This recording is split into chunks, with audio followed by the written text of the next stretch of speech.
Jeremiah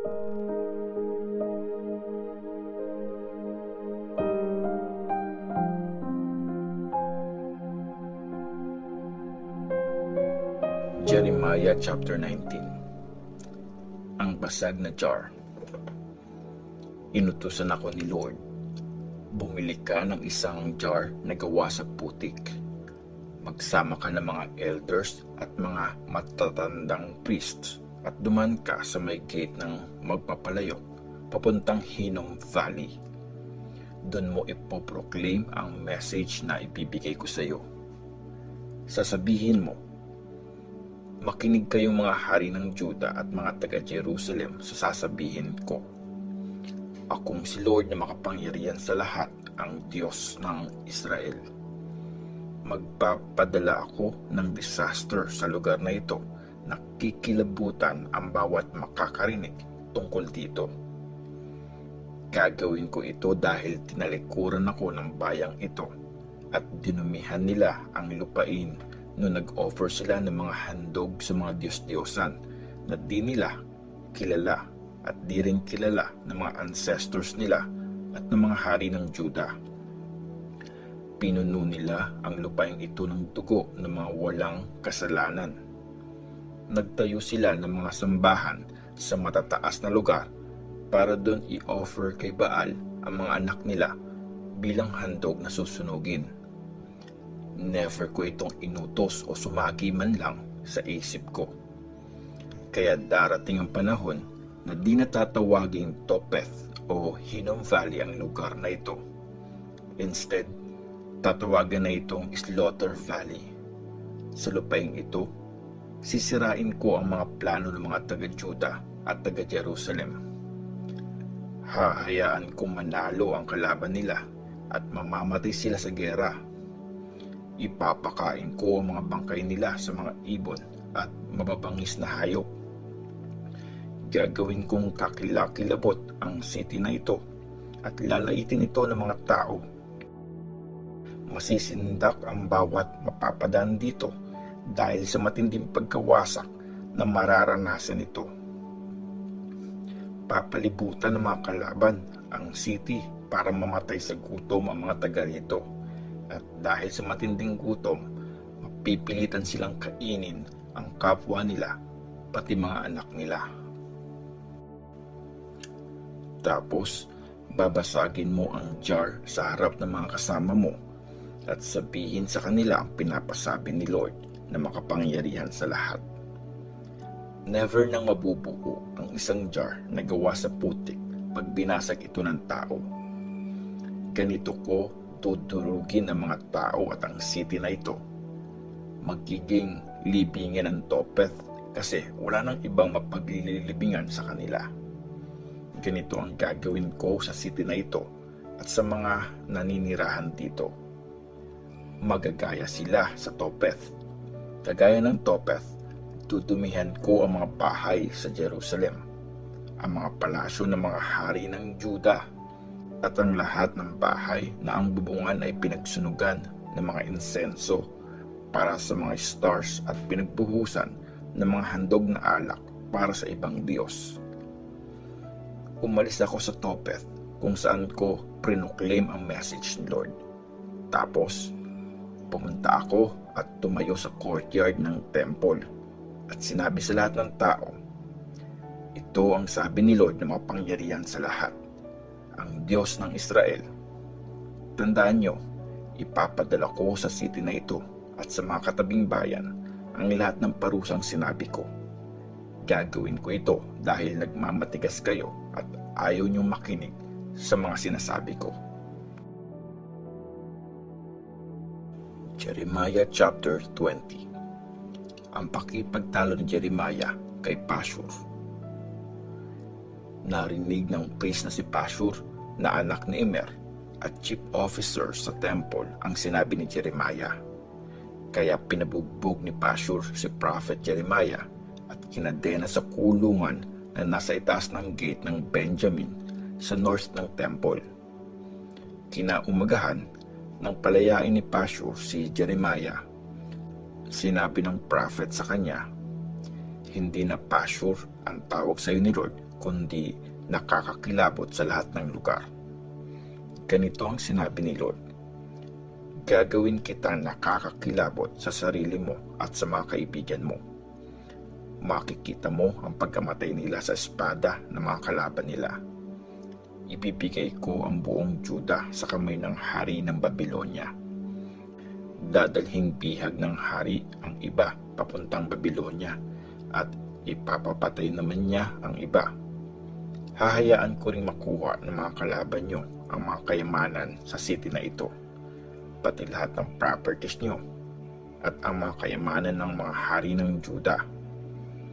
Dadalhin ng mga kalaban nyo ang lahat ng ito sa Babylonia. At ikaw, Pashur, bibihagin ka at ang pamilya mo. Dadalhin kayo sa Babylonia at doon kayo mamamatay.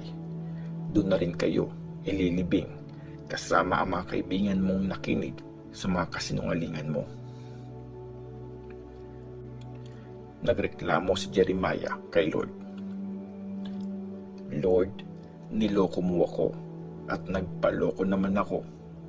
Na-overpower mo ako kasi mas malakas ka kaysa sa akin. Buong araw akong pinagtitripan ng lahat. Pinagtatawanan ng mga tao. Tuwing magsasalita ako at sisigaw ng karahasan, pagkawasak, pinagtatawanan nila ako at nilalait. Kasi pinoproclaim ko ang message mo. Pag sinabi kong kakalimutan ko na si Lord, di na ako magsasalita sa ngalan niya. Parang umaalab na apoy ang message mo sa aking puso. Parang may nakakulong sa loob ng aking mga buto. Napagod ako sa pagpigil dito at hindi ko na kaya ito. Naririnig ko ang maraming pulungan. Tinatawag nila akong nakakakilabot sa lahat ng lugar. Sinasabi nila, isumbong natin siya sa may kapangyarihan. Pati mga malalapit kong kaibigan, gusto akong mapahamak. Sinabi pa nila, siguro maluloko natin siya para mahuli natin at magantihan. Pero nasa panig kita, Lord, parang isang magiting na warrior. Kaya mabibigo ang mga nagpe-persecute sa akin.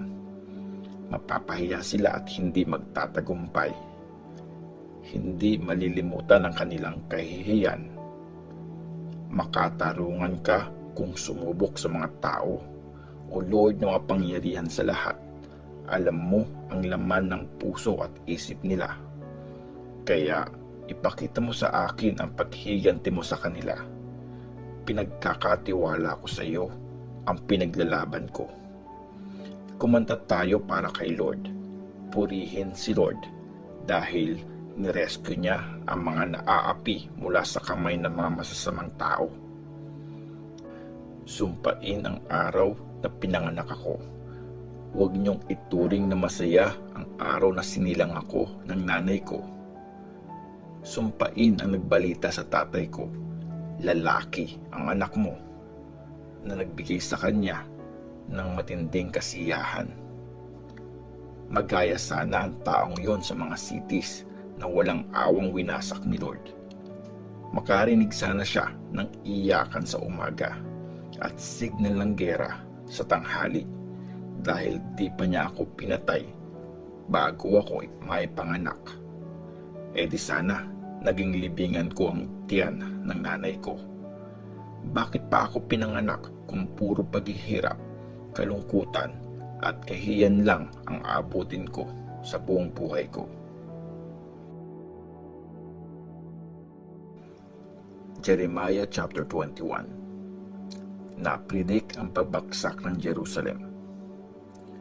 Pinapunta ni King Zedekiah kay Jeremiah si Pashur na anak ni Malkiah at ang priest na si Zephaniah na anak ni Maaseya para i-request ito. I-consult mo kay Lord ang problema natin ngayon. Pinapalibutan tayo ni King Nebuchadnezzar ng Babylonia. Baka maghimala uli si Lord para sa atin gaya ng dati at mapatras niya si Nebuchadnezzar. Ganito ang sagot ni Lord kay Jeremiah. Sabihin mo kay Zedekiah na ito ang pinapasabi ni Lord, ang Diyos ng Israel. Tatalunin ko ang army mo na lalaban sa hari ng Babylonia at sa army niya. Kukunin ko ang mga armas ng army mo at pagsasamasamahin ko sa gitna ng city na ito. Ako mismo ang lalaban sa iyo gamit ang buong lakas at power ko. Ibubuhos ko ang galit ko at puot na parang nag-aalab na apoy. Papatayin ko lahat ng naninirahan sa city na ito, tao man o hayop.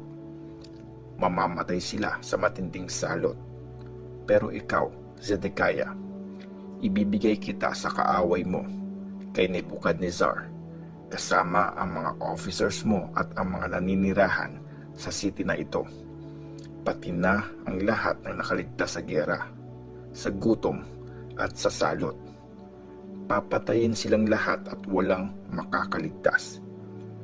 Di sila kakaawaan kahit konti. Akong si Lord ang nagsabi nito. Sabihin mo sa bayang ito ang pinapasabi ni Lord. Mamili kayo, daang patungong buhay o daang papuntang kamatayan. Mamamatay sa giyera, sa gutom at sa salot ang mag-i-stay sa city na ito. Pero makakaligtas ang lalabas at susuko sa mga sumasalakay na Babylonians. Maililigtas ng mga sumuko ang sarili nilang mga buhay. Nagdesisyon na akong wasakin at di iligtas ang city na ito. Mapapasakamay ito ng hari ng Babylonia at susunugin niya ito. Akong si Lord ang nagsasabi nito. Ang judgment sa mga namumuno sa Juda.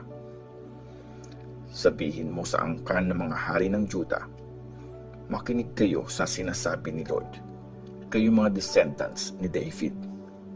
Sinasabi ni Lord, araw-araw niyong pairalin ang katarungan. Iligtas niyo ang mga naaapi sa kamay ng mga mapang-api.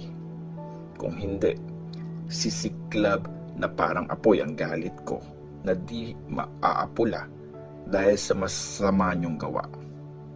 Kayong mga taga-Jerusalem na nakaupo sa tuktok ng mga valley, para kayong isang malaking bato sa gitna ng kapatagan. Pero lalabanan ko kayo. Sabi niyo, walang makakasalakay sa inyo at walang makakapasok sa inyong mga kuta. Pero paparusahan ko kayo ayon sa mga ginawa niyo. Susunugin ko ang palaso niyo at kakalat ang apoy sa buong paligid nito. At matutupok ang lahat ng nandun. Akong si Lord ang nagsasabi nito.